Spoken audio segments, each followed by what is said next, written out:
Good morning, it's Ayya Vimala, and today is Friday, June 11th. Wow, we are full speed ahead in June.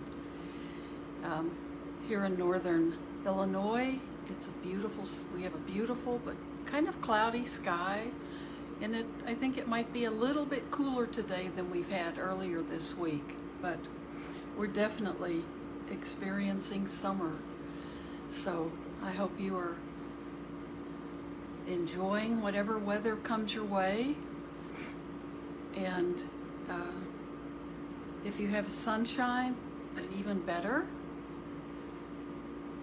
So, and being careful at the same time. Today, Illinois goes back to back to pre-COVID, no restrictions. And I think the only thing that might be different is the seating capacity in restaurants might be smaller, but we're on our own. Masks are recommended in places, but it's pretty much choice, other than in healthcare situations. So we'll see how we handle that. So let me share with you at least this one more essay in Gil Fronsdale's book, The Issue at Hand. And this is called Mindfulness of Intentions. And intentions are really, our intentional acts are really karma. So the things that we do that travel with us into the future, or the acts that we do from our intentional behaviors. So this mindfulness of intentions seems to be a pretty important thing that we want to be clear about. And I wanted to read his essay on this. And it's not too long, maybe one more page than the other. Okay, so hopefully this is of interest to you. And this is from the Anguttara, and that's one of the books of the Tipitaka, the teachings of the Buddha. It's one of the suttas. And this is a wonderful one to memorize. Beings are owners of their karma, heirs of their karma, born of their karma, related to their karma, supported by their karma. Whatever karma they do, for good or for ill, of that they are the heirs. So that can help us when we're thinking about wanting someone to pay for what they did, or something that we become angry because we think someone should be caught or punished, or we're out to find the bad guy in things. It's good to remember this verse. And remember, the word karma is actually Sanskrit, and in kama is in Pali, how we will pronounce it, or how we say it in Pali. And it means action. So we are the owners of our actions. Mindfulness of intentions. Buddhism offers us a challenge. Is it possible to live a life with no suffering? One of the most direct ways to bring ease and happiness into our mindfulness practice and into our lives is by investigating our intentions. While our activities have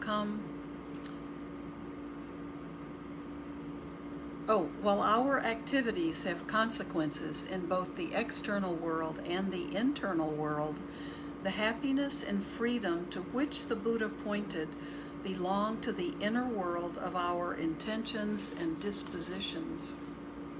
This is one of the prime reasons why the Buddha placed such emphasis on attending to our intentions.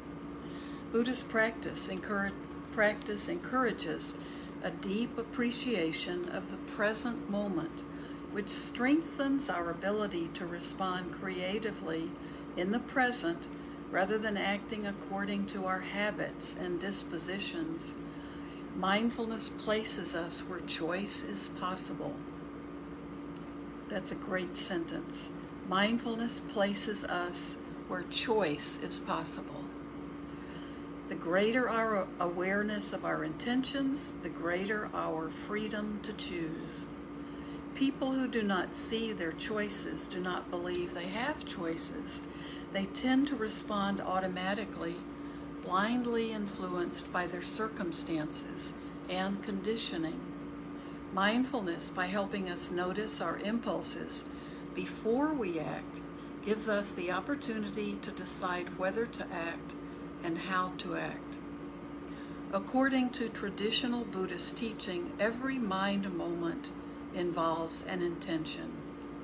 This suggests the phenomenal subtlety with which choices operate in our lives. Few of us keep our bodies still, except perhaps in meditation or in sleep. Each of the constant movements in our arms, hands, and legs is preceded by a volitional impulse, usually unnoticed.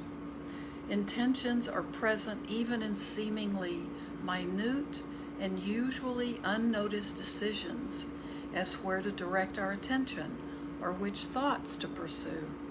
Just as drops of water will eventually fill a bathtub, so the accumulation of these small choices shapes who we are. Our intentions, noticed or unnoticed, gross or subtle, contribute either to our suffering or to our happiness. Intentions are sometimes called seeds. The garden you grow depends on the seeds you plant and water.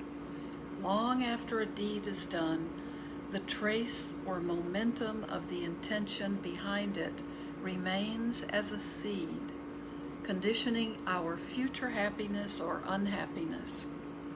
If we water intentions of greed or hate, their inherent suffering will sprout, both while we act on them and in the future in the form of reinforced habits, tensions, and painful memories.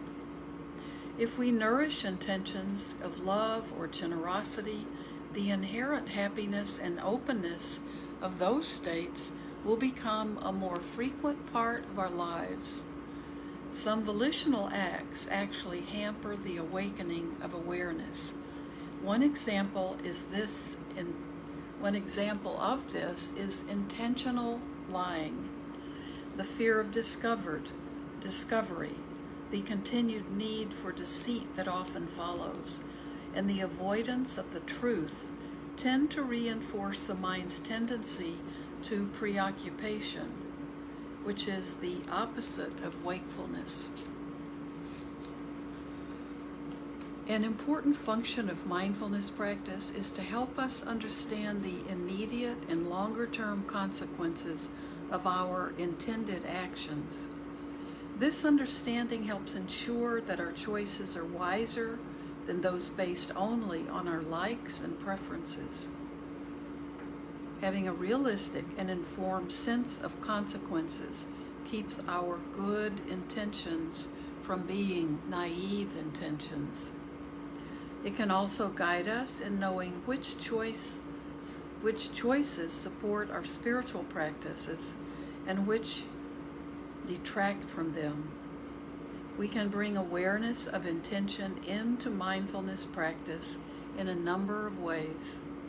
Perhaps the most significant is to reflect carefully on your deepest intention. What is your heart's deepest wish? What is of greatest value or priority for you? Mindfulness practice connected to your deepest intention will bear a different result than practice connected to more superficial concerns. The business person who undertakes mindfulness practice as a means of stress reduction in order to gain an edge over the competition will sow the seeds for very different results than the one who undertakes mindfulness to strengthen his or her compassionate service to others. When the effort to be mindful is fueled by greed, that very effort also fortifies the tension and insensitivity of greed. When the effort is fueled by loving kindness, it energizes the inner openness and sensitivity of loving kindness. I believe that a daily sitting practice is extremely beneficial, but I believe there is even more benefit in spending a few minutes each day reflecting on our deeper intentions. In a busy life, we can easily forget our fundamental values and motivations. To remind ourselves of them allows our choices to be informed by them. Furthermore, when we drop below the surface cravings and diversions of the mind to discover our deeper stirrings, we tap a tremendous power of inspiration and motivation. For example, at one point I took on the practice of consciously reflecting on my intention for each task of the day, allowing my deeper sense of intention to inform each one. Even the seemingly mundane activity of going to the grocery store became an opportunity to strengthen my intention to connect with people with care and compassion. This simple practice brought me a great deal of joy.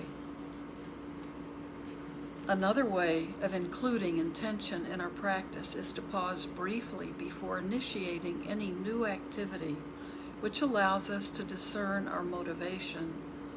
Being aware of an intention after an action is started. Let me read that again. Being aware of an intention after an action is started is useful, but it can be like trying to stop a ball after you have thrown it. The momentum has been set in motion. We can investigate the intentions behind major activities and decisions such as work, relationships, or what we do during our free time. What is the motivation and how does it relate to our deepest intentions? Similarly, we can investigate the intentions that shape our decisions around such minor matters as what and when to eat, how we drive, what we read or watch on television. Is the choice based on fear, aversion, loneliness, or addiction, or on generosity or caring for ourselves wisely? Different motivations are not necessarily good or bad. They may, however, create very different consequences, even when the external actions that they generate look the same. Trying to bring attention to all our motivations may be overwhelming. It can be useful to choose one activity at a time to look at more carefully. For example, spend a week becoming a connoisseur of your many intentions around eating, shopping, or cleaning house. Perhaps one of the more significant applications of mindfulness of intentions concerns speech. We often speak without reflection. Attention to the multiple reasons underlying what we say is one of the most powerful windows into our hearts. Speech is seldom a simple offering of information or expression of caring. It is closely tied to how we see ourselves, how we want others to see us, and our hopes and fears. Distinguishing wholesome intentions from unwholesome intentions can serve as a useful criterion for when to speak and when to take refuge in wise silence. Speech can powerfully support or undermine a spiritual practice. Attention and intention are two cornerstones of Buddhist practice. Bringing attention to intention does not, as some fear, lead to a life of endless effort at monitoring ourselves. Self-consciousness and self-preoccupation may be exhausting, but not awareness. As we become clearer and wiser about our intentions, we find greater ease. We begin to act with less and less self-centered concern. To follow the Buddhist path of mindfulness to its end, to the cessation of suffering, to the deathless, takes great dedication. The wiser we are about our intentions in practice, the greater the usefulness of that effort. May you wisely notice your intentions, and may doing so help to alleviate suffering everywhere. I think that's a wonderful an essay on intentions and why they're so important. And it's good, I think his point about if we meditate a few minutes a day, it might be even more important, if that's all we think we have, to spend a few minutes really thinking about our intentions for the day. Maybe during COVID, a lot of us have practiced that, even without knowing it. Maybe, I know I would set very clear intentions if I was going to leave my apartment to go anywhere. I was very clear about where I was going and what I was doing. Typically, it was only to go to a specific grocery store with a specific list in mind of things I needed. So that has carried through. It was very helpful for me because I realized that I was probably wasting more time before the pandemic making unnecessary trips or unnecessary places I thought I needed to go. And I think that was a really one of the positive outcomes for me, is realizing there's not really a need to be busy that way, and there's very little that really needs to be on my schedule in terms of busy running errands. They're very few, so it's not a good excuse just to get out. Better to just go out and take a walk than to think of other ways to distract. A walk can be a really good way to practice. So I think setting our intentions for the day and then honoring them is really good too, even for something like cleaning where you live, or doing something, if you have a garden, doing something in the garden. If we do those things with more intent, and that I think I keep having that disconnect signal, it takes on a different quality, and it is also maybe something we appreciate a little bit more, because when we set that intention, that helps us be more mindful as we're doing that chore, something that's usually a chore. So it's a beautiful essay. And it's part of the Noble Eightfold Path, our intentions. So it's part of our practice. It's part of what we need, what we're working to add into our lives as part of the Eightfold Path. And so when our overall intentions will also include that quality of non-harming and practicing kindness, and also letting go of the unnecessary, letting go of the things that we don't need. And that brings us a lot of freedom. So with the time we have left, it's not that much, but we can sit and begin to practice. And if I have to leave, you can just keep practicing. So find a position that makes your body feel awake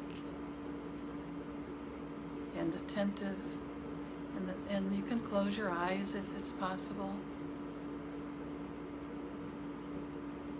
Breathing in and out through your nostrils. Just be aware of the body doing the breathing. We're not forcing our breath.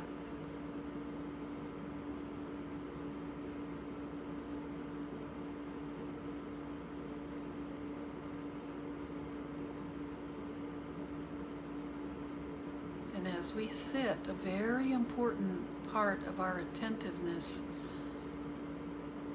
can be and should be on being aware of that rising and falling of all things. That includes our breath. We inhale, there's that arising, and then we exhale. And then that cycle begins again. Breathing in, breathing out. Arising and letting go. And that's a rhythm we see throughout life, throughout the world, throughout nature. There is an arising and a falling away.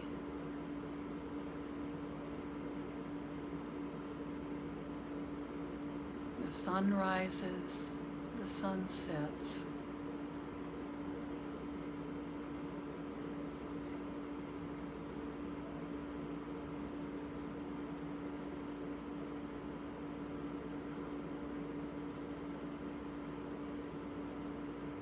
Very important. We see that in our own bodies. We are born and we spend time on this earth, and then we begin to go back to the earth. The body does.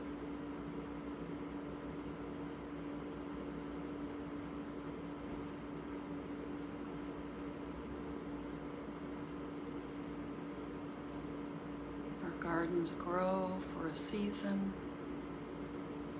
and everything has that cycle of returning to the earth.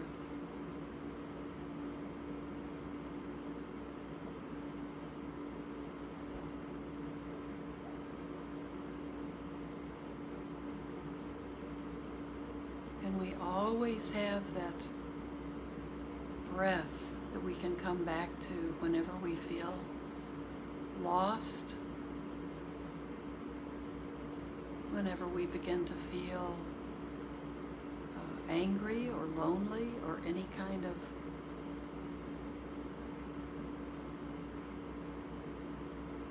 distracting emotion, we can just come back to the breath.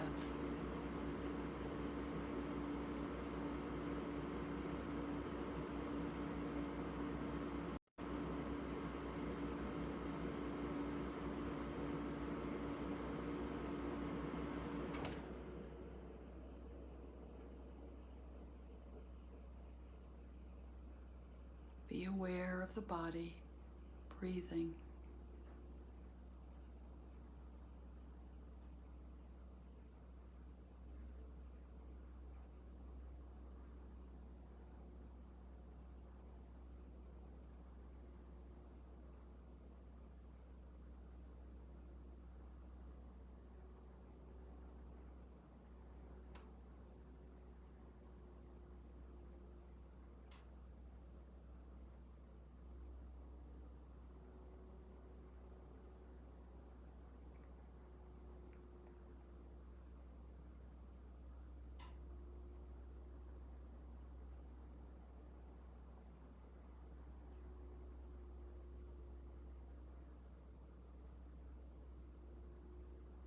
Be aware of the breath in the breath.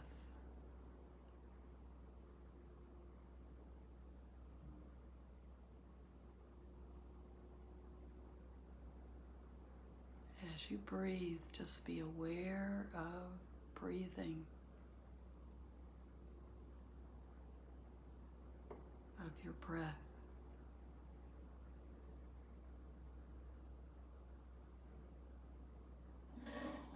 We stay in our bodies, being being, part of the experience.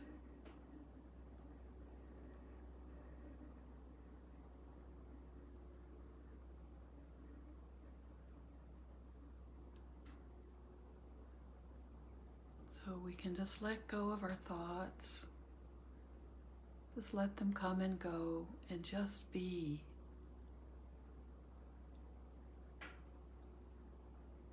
Just be with the body, in the body. Just be the body.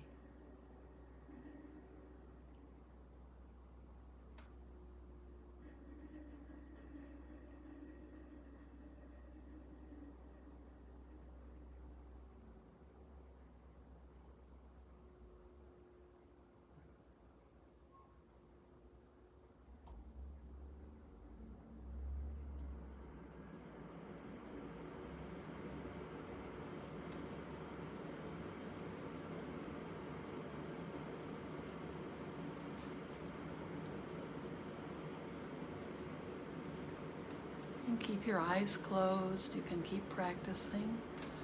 When you finish your practice, spend a few minutes just being aware of your intentions. And if you're aware that you have no intentions for the day, your intentions don't have to be physical actions. Your intentions can be how you approach the day, what you allow into your day. Your intention can be kindness,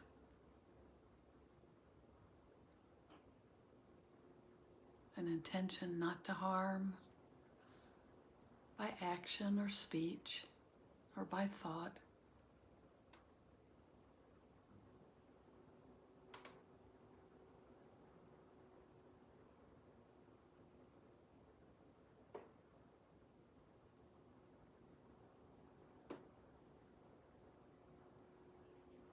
And as we share merit together, that's exactly what we're doing.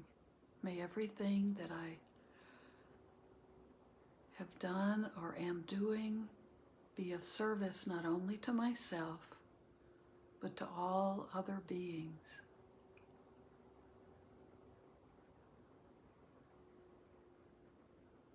Thank you for sharing my practice. I'll be here on Sunday. Have a great day, a great day today, and a great day tomorrow.